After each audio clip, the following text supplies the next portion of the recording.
Oregon might be the best Big Ten program. Now, let me know what your reaction is to that in the comment section below. I'm not saying I believe that.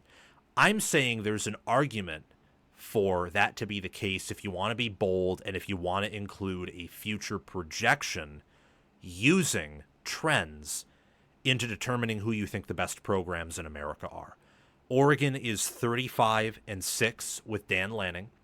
2023 Pac-12 runner-ups to a Washington team who I think had one of the highest ceilings in the nation and several first-round NFL draft picks and a top-5 coach in Kalen DeBoer. And in 2024, they were the Big Ten champions, and they beat a Penn State team that had some aliens. They beat an Ohio State team that had some aliens. They then lost to said Ohio State team with aliens. But something I said for the entire season I was preaching this, especially in November and in the Big Ten championship game. And I should have stuck to it more closely, but I never entirely really got off of it, is that Oregon never had a true alien last year. I mean, no one on their roster was playing at the level of Abdul Carter or Tyler Warren, and no one at the level of Jeremiah Smith or Caleb Downs. They just didn't have alien players last year. They had some good players, some great players, some players like Mateo Uyunglele, for example, who maybe this season can be an alien player. Before we resume this segment, please take a few seconds of your time to make sure you have liked the video, subscribe to the channel, hit the notification bell for the channel and for any team podcasts and playlists linked in the description, and also comment your thoughts down below in the comment section and join my Discord server via the description. All of those things I just asked you to do are completely free, and they sign you up for things related to my channel, or they don't sign you up for anything. No cost to you, and all the benefit to you because we release daily college football content here on College Football with Sam.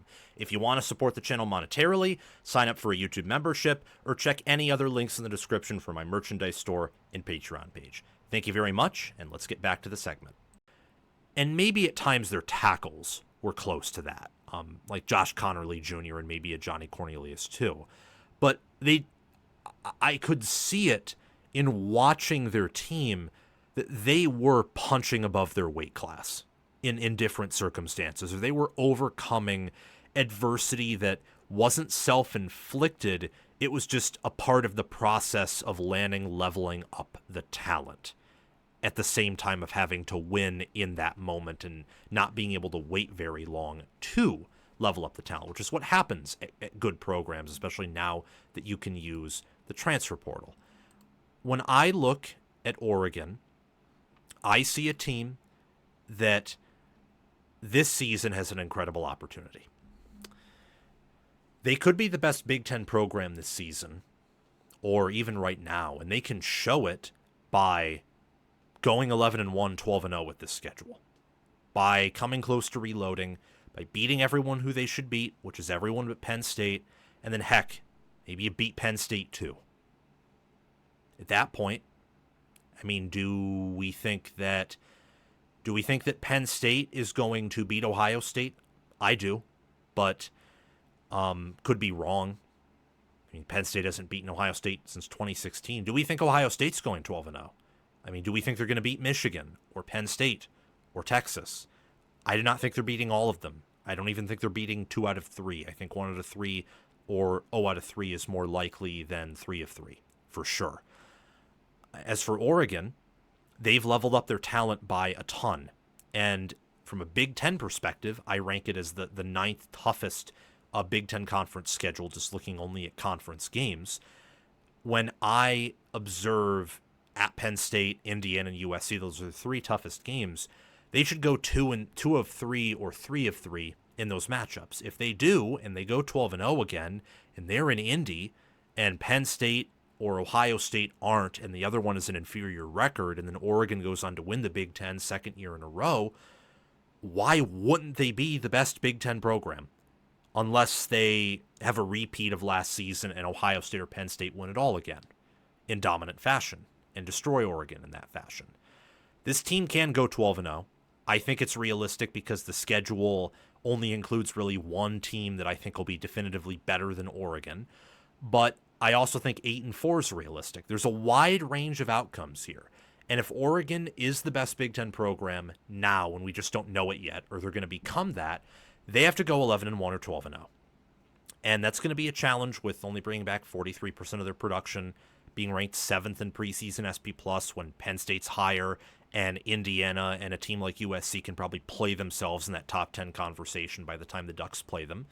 But I love this roster. I love this team. Some Oregon players who I think are of All-American caliber, I would say, are Mekhi Hughes at running back.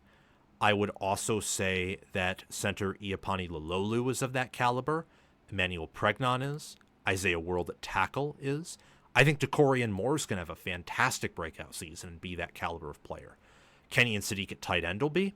Mateo Uyunglele and Tatum Tuioti could be All-Americans. Bryce Betcher could be. I think Theron Johnson and maybe Dylan Thieneman could be. And then they have a lot of younger guys, not just Moore, like Trey McNutt, Neem Offord, Ife Obadegwegu. I probably butchered his last name because I don't exactly remember it, but first name is Ife. He's going to be a starting cornerback for the Ducks this year. I apologize if I misremembered that last name. They have a lot of like redshirt freshmen.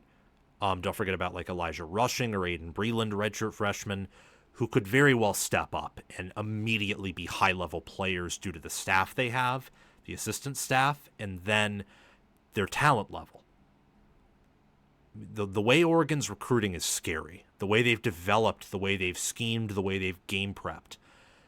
I've heard people talk about, well, Dan Lanning can't win the big game. Well, they beat Ohio State last year, and then they beat Penn State. And they beat Ohio State while, in hindsight, having a roster that was far inferior to them in terms of talent. And they beat a Penn State roster that was inferior to the Ducks in talent. They did. But in terms of development, in terms of alien players, I actually think Penn State had the better roster. And FPI will tell you, Penn State at the end of the year was a better team or similar caliber team to Oregon. Yet Oregon was ahead of them, a step or two or three ahead of them the entire game. Oregon fans got mad at me for saying that Oregon's team last year wasn't as talented as Lanning wanted, or that in a different universe they were a 9-3 team. That's actually not an insult at all. I mean, everyone watched the Rose Bowl. And the fact that if that game were played the following day, Ohio State would once again win in dominant fashion. Same as the following day and the day after that. It's a compliment. It means that with worse players and worse assistant coaches, that your head coach in Dan Lanning was able to beat Ryan Day, was able to make Jim Knowles' defense like it looked like it didn't know what it was doing.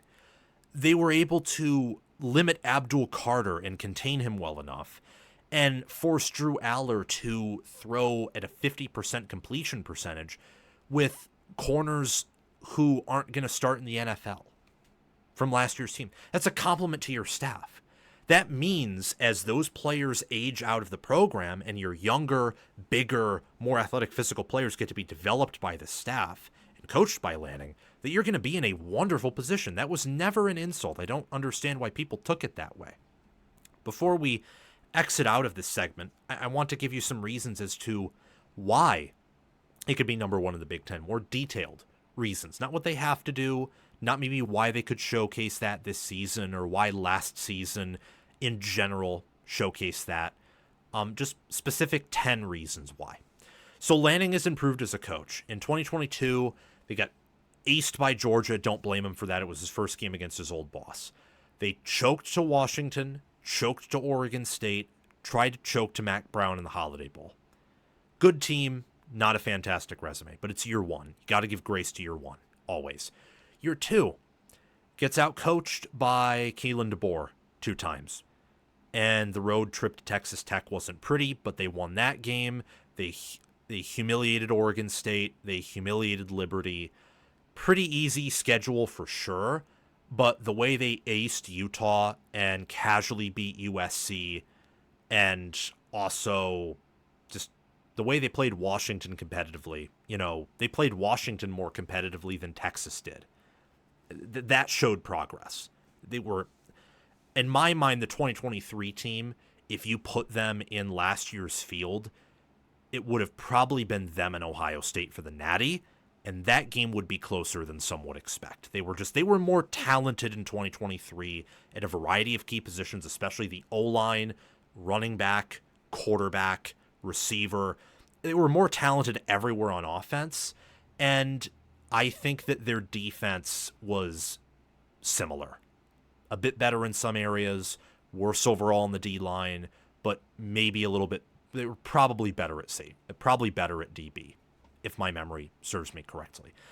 So in 2024, Lanning goes 2-1 in big games, beats Penn State, beats Ohio State, beats Michigan on the road. Not a big game, but still winning against Michigan on the road and Wisconsin on the road with that travel was good. That was good. I think that showed progress. In last year as well, he improved. Well, again, the starting roster got worse. 23 Oregon, the metrics will tell you, the film will tell you. 23 Oregon was better than 24 Oregon by a decent chunk. And yet, Lanning found a way to win more big games against a 2024 Ohio State team, for example, and even a 2024 Penn State team that were more talented by recruiting rankings than Washington. And that for Penn State, he had to travel out to see, and that for Ohio State won the national title while Washington didn't. Reason number 3, and that Ohio State team was obviously power rated higher than that Washington team and had a better staff. Number 3, Oregon is on track to be number 1 in recruiting. Look at last year's class, where they have the highest average rank per recruit. It's a crazy recruiting class. I'm gonna talk about that specifically. I mean, just pulling it up here right now, they had 1, 2 5-stars, and then 3, 4, 5 top 100 players. You look at their composite rank, which was 5th. They had 19 high school commits, average player rank of a 94.35.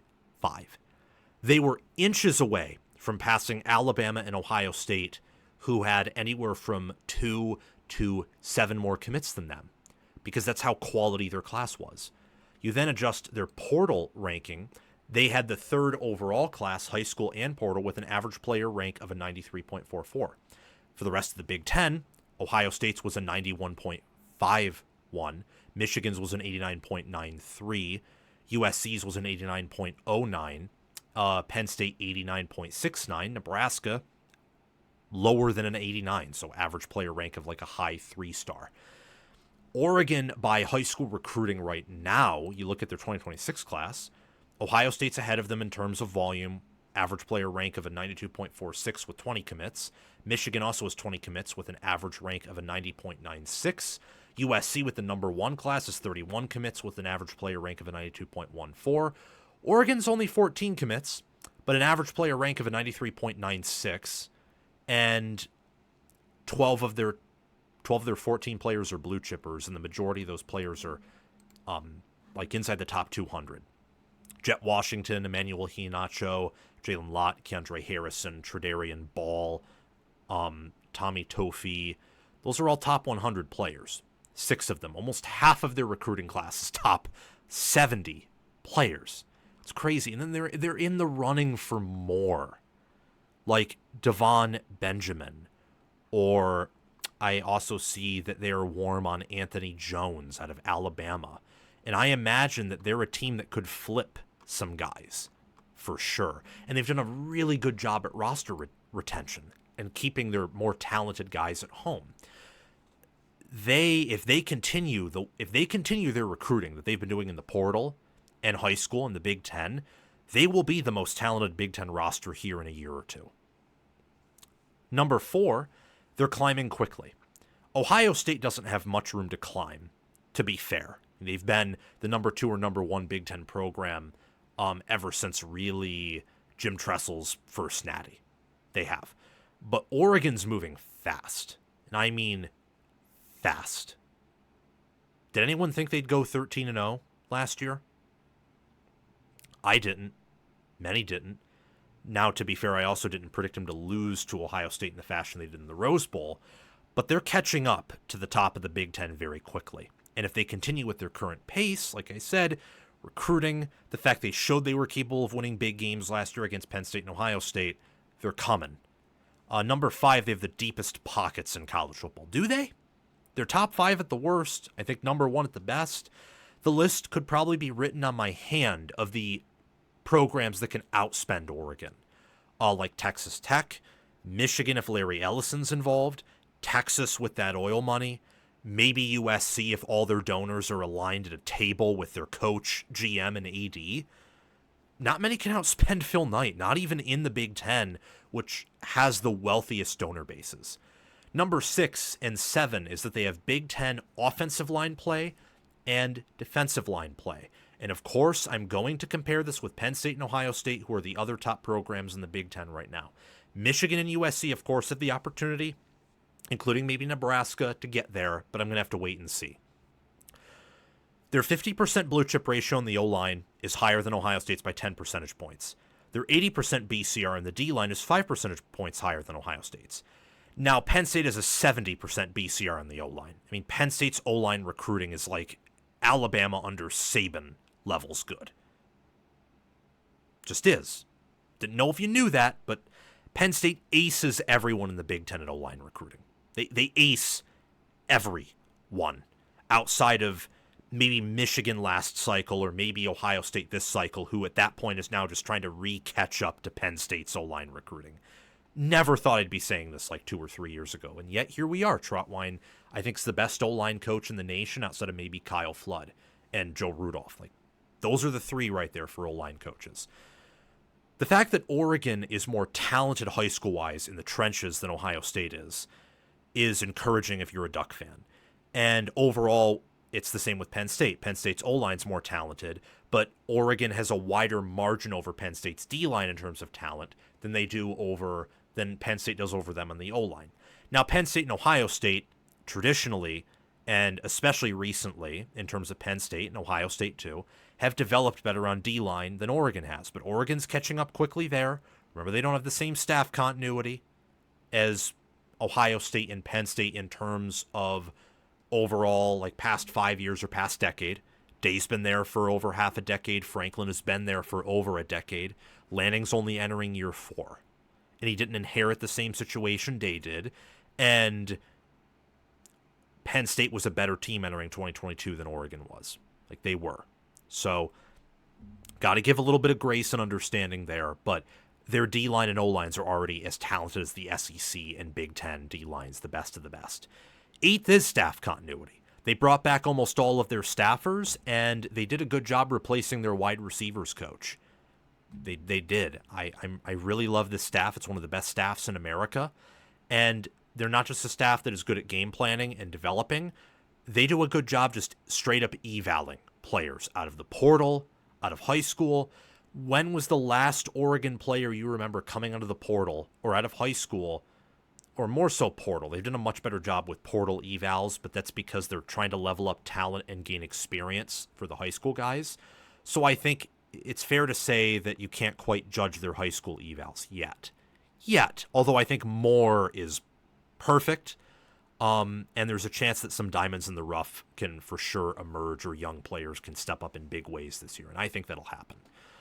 But when was the last Oregon transfer that you think busted or didn't do his job for the majority of the season? I can't name them. They do a really good job evaluating talent. And number 10 is their underrated development. I mean, look at what they did with Derek Harmon. Derek Harmon was awesome at Michigan State, but he turned into a true NFL first-round tackle at Oregon, cut some weight, was more disciplined, was just an overall much better player. Look at Mateo Uiagalelei. Not everyone develops 5 stars into being awesome, and yet Oregon's D-line has gotten better and better every year. Look at their offensive line. Look at that.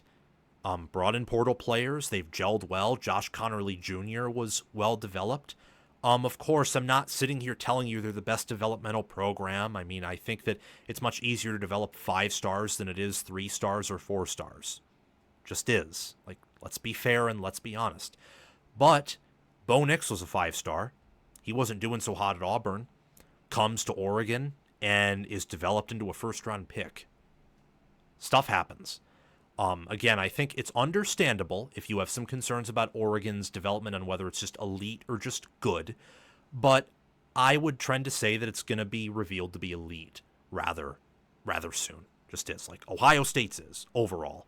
Penn State's, I would say even more so, given that they recruit at a much lower level than Ohio State and now even Oregon. I would actually boldly say that Penn State right now is probably the best developmental program in the Big Ten. It used to be Michigan from 2021 to 2023. I think Penn State kind of took that over last year. And Ohio State is just it depends on your view of it. If you think that developing a 5-star is like still as impressive as developing a 3-star, 4-star, and I understand that view, then Ohio State's still number one. If you want to give more credit to development for 3 stars and 4 stars, I'd say you got to side with Penn State or Michigan over Ohio State recently. But Ohio State's like top 5, top 10 there still, and they recruit top 5. So top 10 development or top 5 development plus top 5 recruiting means you're going to have a top 5 team every year. It's an elite operation. And that's who Oregon has to compare themselves with. A team that develops at a high level and recruits at a high level. In the Big Ten, Ohio State's the epitome of that. And they beat you. So you have to live up to that. And I think Oregon right now is in a position closer than anyone else to get to a point where they could be the number one program, and that across a consistent stretch of time, while being in the same conference as an Ohio State, and also with Penn State, Michigan, and USC trying to compete with that. Hope you like this video and understand that, again, this is a hypothetical conversation and me trying to be forward-thinking and open-minded. I'm not saying they're the number one program in the Big Ten right now. I'd say that's Ohio State. But there is a chance that they are the number one program, and we don't know it. And the reason that Rose Bowl game happened is because Ohio State's already where they want to be at in terms of talent, and Oregon just isn't there yet. I'm very curious, for example, to see what Ohio State versus Oregon in 2026 looks like, because by then, Oregon will probably be where they want to be in terms of talent. Ohio State still will be there, and I'm excited to see that game. And heck, maybe they'll play in the playoffs this year. Maybe that'll be the Big Ten championship game matchup. Will be Oregon versus Ohio State. All I'm saying is that Oregon is an awesome Big Ten program, and that you should pay attention to them. That Rose Bowl game does not define them. It does in part, but it's not the whole, oh yeah, they're fake, never win a natty. That's a little bit of cope. That's a little bit of cope. I mean, if you're Penn State, you got beat by a team who was in their first year of the Big Ten in a conference that, given the players you had, you should have won the Big Ten last year. If you're Ohio State, it was understandable to go and lose to them like in Autzen. It's a hard place to play. Neutral field, you would have beaten them, even in October when you still had some things to resolve. But the fact they're out recruiting you, especially in the trenches where you've historically developed better, it's like, really? Really? Like, come on. You got to take Oregon seriously. People who don't take Oregon seriously either don't know what they're talking about or they're coping. It's the same thing with people who thought that Ohio State last year was incapable of winning it all, or that Michigan was incapable of winning it all the year prior, or that Georgia would never break through under Kirby Smart. Just come on, guys. Be better than that. Thank you for watching College Football with Sam. Make sure that you've liked the video, subscribed to the channel, hit the notification bell for the channel and team playlists and podcasts in the description, joined the free Discord server where we talk college football 24/7, and have commented your thoughts down below. Check out the description for any ways you can support the channel monetarily. Everything else I've asked you to do is completely free, and your support means the world to me. We're trying to become the next big thing on college football YouTube. 6-figure subscribers, maybe 1 million one day. I think we can do that. And also check out any videos or playlists, anything in these columns right here, where there will be videos and playlists. Yeah, you get the point. Have a fantastic day, and I will see you in the next one.